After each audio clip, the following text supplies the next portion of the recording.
हर परंपरा केवल एक उत्सव नहीं होती, वह पीढ़ियों से चली आ रही एक जीवंत विरासत होती है।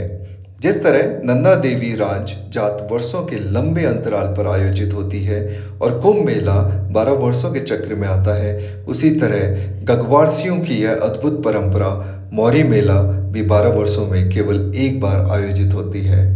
लेकिन मौरी मेला केवल एक दिन का आयोजन नहीं है। स्थानीय परंपरा के अनुसार इसकी शुरुआत लगभग 6 महीने पहले हो जाती है। इस दौरान देववार्ता के माध्यम से प्रमुख पांडवों का आह्वान और स्मरण किया जाता है। यही कारण है कि मौरी मेला केवल हनुमान जी तक सीमित नहीं है।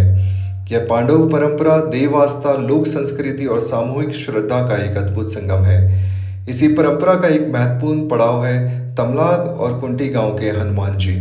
स्थानीय मान्यता यह है कि उनके माध्यम से उन वृक्षों की पहचान होती है जिन्हें अगले दिन सुमेर पर्वत से उखाड़ा जाना होता है। इस बार मुझे भी उन स्थानों तक जाने का सौभाग्य मिला जहां इन वृक्षों की पहचान की गई।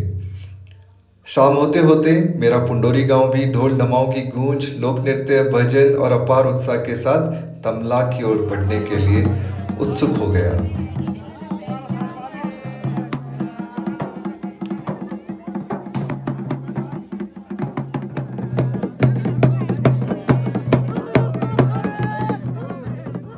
ऐसा लग रहा था जैसे पूरा गांव एक परिवार बनकर अपनी सदियों पुरानी विरासत को जी रहा हो। हमें देव दर्शन हुए, आशीर्वाद मिला, बड़े बुजुर्गों से मिलना हुआ और सबसे सुखद बात यह रही कि हजारों श्रद्धालुओं की उपस्थिति के बावजूद पूरी व्यवस्था बेहद अनुशासित और प्रेरणादायक थी।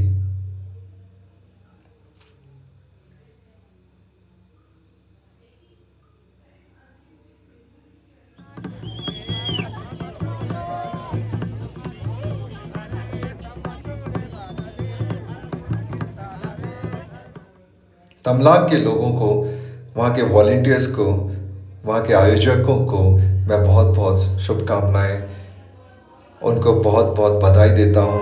उन्होंने ये बहुत ही अच्छे से सारा व्यवस्था करी थी। इसके बाद अब मैं आपको अगले रील में लेके चलूँगा सुमेर पर्वत, जहाँ हजारों लोगों की मौजूदगी में निभाई जाती है मौरी मेले की सबसे अद्भुत परंपरा, उन पवित्र वृक्षों का उखाड़ा जाना।